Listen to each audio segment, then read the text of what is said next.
నమస్తే అందరికీ. అందరు మంచున్నారా? మేమైతే మస్తున్నాం. మీకు చెప్పినా కదా మా అత్తమ్మలకు నోములు ఉన్నాయి, ఇల్లు కడుగుతున్నాం, అన్ని వీడియోస్ పెట్టినా కదా. మా అమ్మోళ్ళ ఇంటికాడ అయితే నోముకునేటోళ్ళు ఊరు మొత్తం మీద ఒక 2-3 ఇండ్లు అంతే. కానీ మా అత్తమ్మోళ్ళ ఇంటికన్నా అయితే ఊరు మొత్తం ఒక 2-3 నోముకోరు, అంతే ఊరంతా నోముకుంటారు. పెళ్ళాక ముందు అసలు నోములు అంటే ఏందని చక్కగా తెలియదు.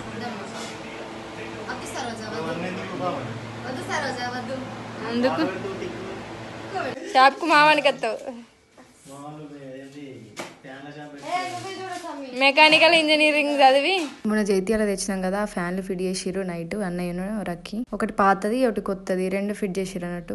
మాకు దీపావళి సోమవారం జరిగింది, ఇది ఆదివారం నైటే తోరణాలు బంతిపూలు అన్ని కూర్చిపెట్టినాం. మా పవి సాయంత్రం పూట వచ్చింది, వచ్చేటప్పుడు బంతిపూలు తీసుకొచ్చింది ఒక 2 కిలోలన్నీ అయితే. అవి కూర్చున్నాం ఫస్ట్. ఇదేమో పెద్ద గేటు తోరణం, ఆడ నిల్సొని ఎంతకని కూర్చుతామని కిందికి తీసి దానికి ఫస్ట్ కూర్చినాక మళ్ళా కట్టినాం. అయ్యో అంటే ఇప్పుడు ఏందన్నట్టు, ఇది దప్తుంది అది దప్తుంది ఇది ముట్టద్దు నడవదా. బంతిపూలు కూర్చుకొని పెట్టుకున్నాం కానీ ఈ పిల్లలతోనే వశం కాలేదు. ముఖ్యంగా మా మహాదే ఇటు పోతే ఇటు మొత్తం అవే చదువుకుంటున్నది. ఇది దేవుణ్ణి తీయక ముందు అన్ని సామాన్లు తీసి బయట పెట్టినప్పుడు సోమవారం నాడు పొద్దున అన్ని పనులు కంప్లీట్ చేసుకొని బంతిపూలన్నీ కట్టి పెట్టినాం. ఇవాళ వంట సెక్షన్ మాకే పడ్డది, పవ్వికి నాకు. దేవుని కాడేమో మా ఆరాలును అత్తమ్మ ఉన్నారు. సుంతక్క, నేను, మా పవ్వి ముగ్గురం వంట చేసినాం. బంతిపూలు సరిపోవని మళ్ళీ 4 కిలోలు తీసుకొచ్చిర్రు, బాగా పడతాయి అన్నట్టు పందిరి మీదకి. మా పవ్వి నేను వంటకాడు ఉన్నాం. మిగిలిన బంతిపూలన్నీ వీళ్ళు కూర్చిర్రు పందిరి మీదకి, బోనాలకు అన్నిటికీ. మాకు ఒక పొద్దే కాబట్టి మేమేం తినలేదు, కాకపోతే ఉప్మా పోసుకున్నాం. కానీ అదేందో కానీ ఆ ఉప్మా కూడా ఈసారి ఎవ్వరు తినలేరు సరిగ్గా. మీద తిన్నారు, మస్తు మిగిలిపోయింది అట్లానే. ఫస్ట్ కూరలు అన్నీ చేసినాం, తర్వాత లాస్ట్కి రైస్ పెట్టినాం. ఫస్ట్ ఆలుగడ్డ టమాటా వండినాం, అది అయినాక చిక్కుడుకాయ ఫ్రై చేసిన, తర్వాత వంకాయ ఫ్రై చేసిన. ఇక సాంబార్ ఏమో ఎట్లా ఒక పొయ్యి ఖాళీగానే ఉందని ఈ స్టవ్ మీద పోపేసి తీసుకుపోయి పొయ్యి మీద పెట్టినాం. ఎవరి పనులలో వాళ్ళు బిజీలు ఉంటే ఇలా బిజీ వీళ్ళదే. బాగా కాకలి అవుతుందట. ఈ మరదలు ఉప్మా అనుకుంటా నా దగ్గర కచ్చుకుంటా వేసుకుంటా పోకుండా తినబెడుతుంది ఆయనకు. పూలు మా మమ్మీ 2 కిలోలు పంపించే, ఇవి 4 కిలోలు ఫుల్ అయినాయి. దర్వాజలకు సైడ్లకు కూడా కిందికి ఏలాడదీస్తే ఈ పిల్లలు ఉంచుతారా గాళ్ళు. వద్దన్నగు కనియలే, మొత్తం కూడా కొట్టిర్రు. కర్రీలన్నీ చేసుడు అయిపోయినాయి, కొంచెం పక్కకు తీసి పెట్టుకున్నాం మా కోసం రాత్రికి. కొన్ని బియ్యం పెడితే మధ్యాహ్నం వీళ్ళు తిన్నారు, పిల్లలును ఒక పొద్దులేనోళ్ళు. ఆ వంటలన్నీ అయిపోయినాక ఇప్పుడు దేవుని కాడి వంటలు అన్ని దాదాపు అత్తమ్మనే వేస్తుంది బయట బోనాలకి. కానీ పోషమ్మ బోనం, బోనాల కూర, చారు, బెల్లప్పాలు ఇవైతే ఇంట్లోనే చేస్తాను నేను ఎప్పుడైనా. నోములకి బెల్లప్పాలు కంపల్సరీ చేస్తారు. చిన్నప్పుడు నోములు ఉన్నోళ్ళ ఇంటికి భోజనానికి పోతే ఈ బెల్లప్ప కోసమే చూద్దుము. ఇప్పుడు ఇన్ని ఉన్న ఇంట్లో తినబుద్ధి కాదు. నేనేమో పిండి విసికి బెల్లం కలిపి అప్పాలు చేసిన, సైడ్ ఏమో పోషమ్మ బోనం ఉడుకుతుంది. ఇవన్నీ కూరలలో నాకు బోనాల కూర మస్తు ఇష్టం. బోనాల కూరలో చిక్కుడుకాయ, వంకాయ, గుమ్మడికాయ, 4-5 మిరపకాయలు, కొంచెం ఉప్పు, నూనె వేసి ఉడకబెడతారు. పోపు వేయరు అన్నట్టు, కానీ ఏమన్నా కమ్మ ఉంటుందా అది. అన్ని కూరలు ఉన్నా కూడా బోనాల కూర మీదకి రానే రాదు. నాకైతే మొత్తం దాంతోనే తినబుద్ధి అవుతుంది, కానీ కొంచెమే వండుతారు. మీ దగ్గర బోనాల కూర ఎట్లా చేస్తారనేది నాకు కామెంట్ చేయర్రి. ఇటు మా వంటలు అయ్యే వరకు వాళ్ళు దేవుని పూజించారు, అక్కడ కూడా పని అయిపోయింది. పూజించినాక ఎంత మంచిగా ఉంది. ఇప్పుడు ఎంతైనా బంతి పూలు మామిడాకులతో మస్తు కనబడతాయి కదా. ఆ ఎర్రలకు ముగ్గులు, మైసచ్చి వాసన అసలు వేరే వైబ్ అది. నేను పూజ లాంటివి ఎక్కువ ఏం చేయగాని చేసిన రోజు మాత్రం ప్రశాంతంగా అనిపిస్తుంది. మా పవ్వి బాగా చేస్తుంది, దానికి వత్తులు చేసుడు కూడా మంచిగా వస్తుంది. నాకు వత్తులు కూడా చేయరాదు, అది తాల్చుకుంటా వేరే టైప్లో చేస్తుంది. అసలు వత్తులు చేసుడు రావాలి, ఊకెంతకని కొంటాం వత్తులు. కొన్న వత్తులు తెచ్చి పెట్టినా కూడా పుణ్యం కాదట. బోనాల బెల్లన్నమును తెల్లన్నం 2 బయటనే పొయ్యి పెట్టి పూజించి వండుతుంది. ఇస్తార్లు కుట్టడానికి 3 దండలాడుతారు, కానీ అవి మూతకాకులు కాదు, మర్రాకులు. మూతకాకులు దొరకలేదట, అందుకే మర్రాకు తీసుకొచ్చారు. ఎంత ప్లాస్టిక్ ప్లేట్లు వాడినా కూడా దేవుని మందం అయితే నైవేద్యాలకు 2 కంపల్సరీ కుడుతుంది.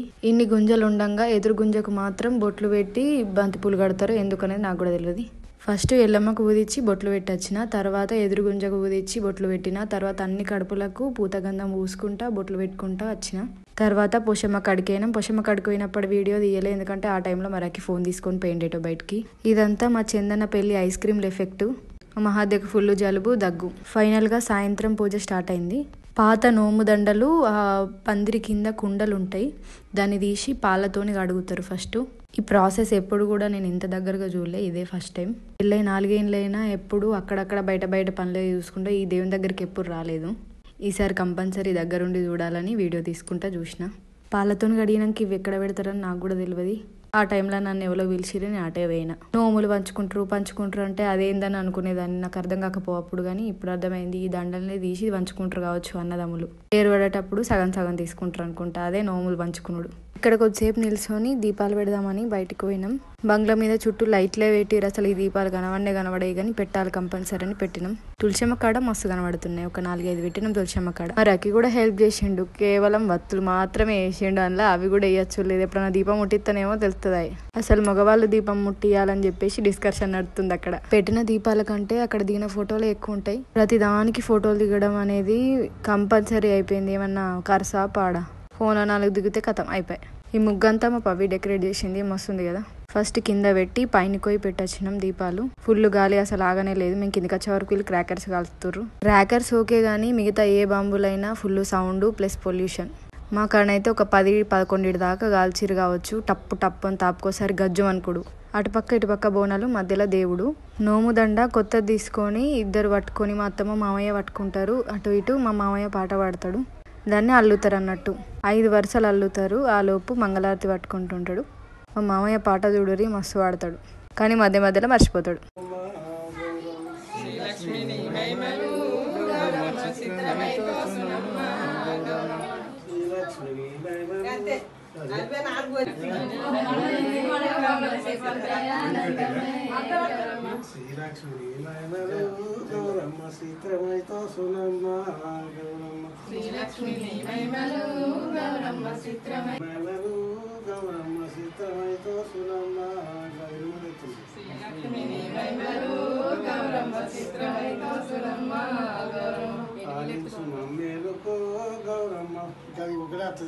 చంద్ర సహోదరి హేమమయే మునిఘన వందిత మంజుల భాషిణి వేదనుతే పంకజవాసిని దేవూజిత సద్గుణవర్షిణి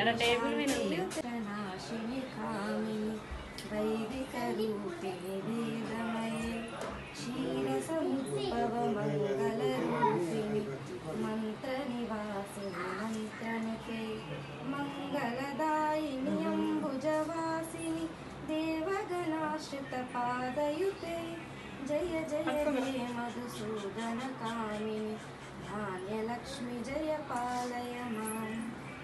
జయ వరవన్నిని వైష్ణవి భార్గవి మంత్ర స్వరూపిణి మంత్రమయే సురగణ పూజిత శీఘ్ర ఫలప్రద జ్ఞాన వికాసిని శాస్త్రనుతే భవభయహారిణి పాప విమోచని సాధు జనాశ్రిత పాదయుతే జయ జయ హే మధుసూదన కామిని శ్రీగజలక్ష్మీ పాలయ మాం. ఐకగవాహిని మోహిని చక్రిణి రాజవివర్ధిని జ్ఞానమయే గుణవర పూజిత లోకహితైషిణి సప్త సకల సురాసుర దేవ మునీశ్వర మానవ వందిత పాదయ ఎవడలేదు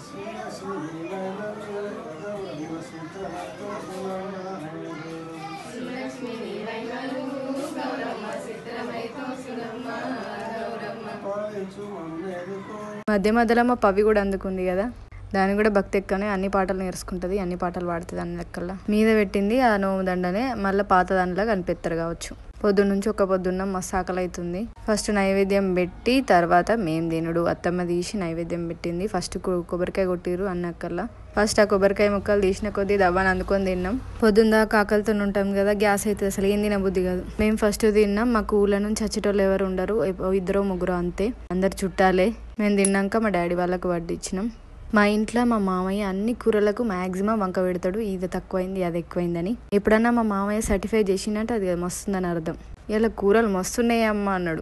కూరలు మంచిగా ఉన్నాయని చెప్పిన వాళ్ళ కల్లా మరాకి సాంబార్లు ఉప్పు తక్కువైంది అంటుండు. మా శశి చెప్తాడు, బాబు